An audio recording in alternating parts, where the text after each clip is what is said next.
I just don't have confidence in my ability to execute what I book.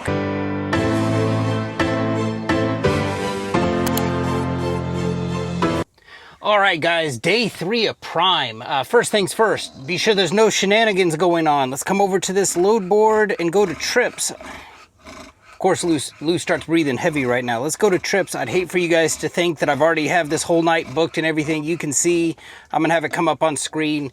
There are no future trips planned, so we are starting tonight with nothing. It's 8:40, we're gonna see what we get. I PC'd up here to the 7-Eleven, gonna go grab some coffee. I woke up not too long ago, and we're gonna see what we can make this night do.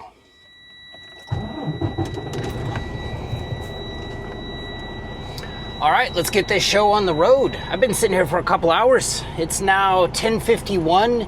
Haven't started my clock yet because I'm still at the 7-Eleven.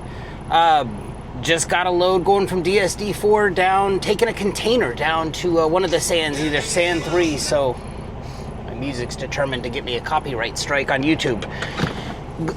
Took a little bit longer than I thought, I'm not gonna lie, but part of what I talk about is that patience, holding out for the good ones. I feel like this is a good one. Only thing weird about this was I know it was a container, so now I know that they're taking containers there. I learned that the other night. It must be something maybe they're either going to start or they're just doing for Prime Day. But one thing I noticed in there is it's like they said you needed UIIA certification. I know you need that to go into a rail yard, but I don't believe you need that to go from like Amazon facility to Amazon facility. I'm not taking this to a rail yard. I'm going from DSD4 down to one of the sands. So I saw that little thing come up. Usually they block those loads out for me, but by virtue of the fact that they let me book it, tells me that I'm okay to do it. So be some shit if they rejected this on me. That'd start my middle of Prime off too on a bad note. But gonna head up to DSD4 now, just letting the truck air up, and we're gonna get after this. Man, I'm playing musical freeways tonight. I'll tell you, there is so much construction that they do overnights. I mean, usually it's like one little part of town will be closed. Tonight, it's like the 805 to the 163, closed. The 805 to the 905 in both directions, closed until July 11th. So, I mean, it's just, there's so much construction. I made that mistake the other night with the 905. I didn't do enough like route preparation before I left, and I found out about it as I got to it.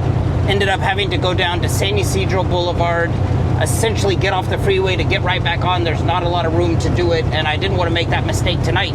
The 805 and 163 was new to me. That wasn't on my radar, but I'm going the scenic route out the 52 to hit the 125 to pay for the toll to get this down to Sand 3. So way out of my way, but at least there's no construction this way. Thank you.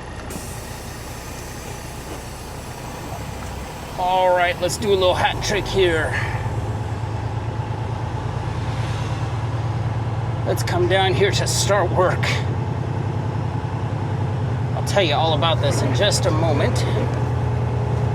I got a lot going on.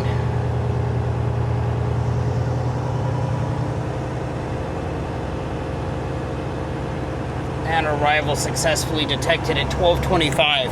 I was in line to drop off that container, and they dropped one that was going from Sand 3, where I was dropping off at, up to Dib 5. And of course I was gonna take it. I just didn't know if I could get the container dropped off, take all those pictures that they want you to take. You gotta do like the front and rear securements, get all that done, get out of the gate, only to get back in the gate. I'm doing it here at 12:25. So gonna check into Sand 3 for load number 2. The gate just opened. Gotta take my picture. We'll find out where this trailer's at. It's freaking hilarious. I just got this trailer attached that's going to Dib 5. All the time you hear me talk on here like, oh, look, they're trying to send me out of my way to go the 125. They're trying to send me down the 125. That PC miler thing, you know they're not going to pay me back for that toll. Tonight's the night that they're sending me the route. They're like, oh, go ahead and don't take the 125. Go the long way, 805 up to like Main Street and Chula Vista, and then you got to go on surface streets. It's like, and of course that way's closed tonight with construction. It's just out of all the nights for them to not suggest the 125. I'm taking it. That's fine. I'll pay for it. The 905's closed anyway. So, I mean, I feel bad for somebody who's not familiar with this area who follows that advice. I did a poor job of explaining, you know, the stress I was on a minute ago. That other load I was on, the container coming down here, I think that one was booked out till like, it was definitely booked out till past now. I was supposed to be leaving DSD4 probably about now, and I think it was booked out until like 12:45, 1 o'clock. So what that meant is I was an ineligible driver to book that one going to Dib 5 until I made it to the other side of the gate. So I'm sitting there checking in with the guy. Still, the trip's still in transit, still in transit. Once I get on the other side of the gate, I can move the gate, or I can move the load to history by completing it. So as soon as that gate opened, I booked that load. So that was the pressure of like, okay, now I've got to assign the driver because this load starts. I think I booked it. I for sure booked it after 12:15 because I know I got my arrival successfully detected here with the container at 12:15. So I had, within 15 minutes to assign the driver, get on the other side of the gate, and successfully get checked in, and that's what I just accomplished. But load number 2, going to Dib 5, decent money, staying local.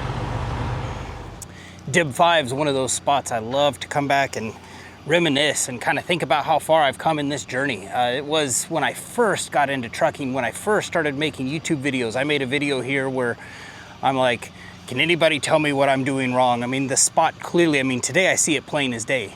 The warehouse has room for days to get a trailer in there, but at the time, I just didn't see it yet, didn't have enough experience. And so, I'm not embarrassed to share with you that, like, I may not know what I'm doing, and that's what I was doing back then. And I'm not saying I'm any better at it today, but I think the goal with this is just to keep pushing forward, to keep trying to get better, that type of stuff like that. I can back a lot better today than I did back then, but back then it's like I go back and I watch that video and it's like, oh my God, I just didn't see it then, and I see it now. So it's just kind of, if backing up trailers is keeping you, if it's something you worry about, I would tell you that that's perfectly normal. I worried about it too. I worried about it for a long time.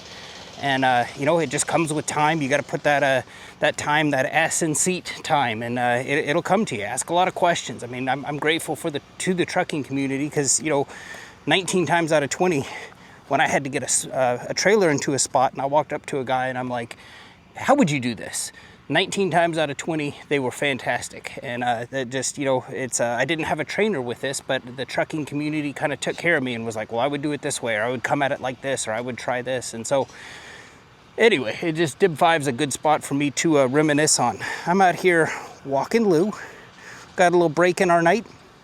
The relay bot hit me up, offering me a Poway load. I think they were trying to send it for like 220.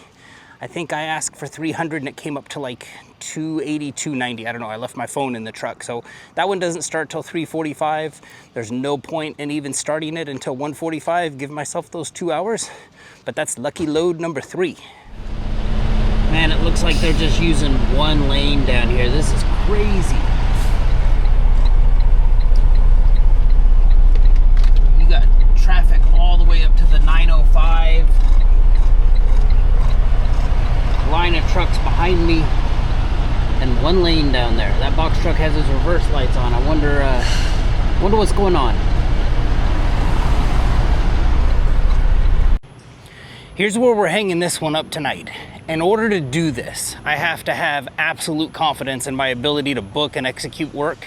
And the fact that I've played musical freeways with the roads all night, the fact that like Sand 5 is down to like one gate. Most of my loads come out of either Sand 5 or Sand 3, and on the way up here, I drove by Sand 3. Sand 3's got the same thing going on. So as far as like the type of loads that I usually book, kind of get in, get out kind of quick, it'd really mess me up right now if I did like a move the trailer across the street, think it's gonna take like, 45 minutes, and come to find out there's an hour wait at Sand 5 and then an hour wait to get into Sand 3. So hanging this one up here, was hoping to get more work done tonight. I just checked my clock. I still have 10 hours and 5 minutes left on my drive clock, but I just don't have confidence in my ability to execute what I book. So I'm calling it quits here. I rarely do this, but it's pretty extreme for me to like be throwing in the towel like this, but it's for the best. As always, appreciate you taking the trip along with me. Hope this video serves you well. Take care.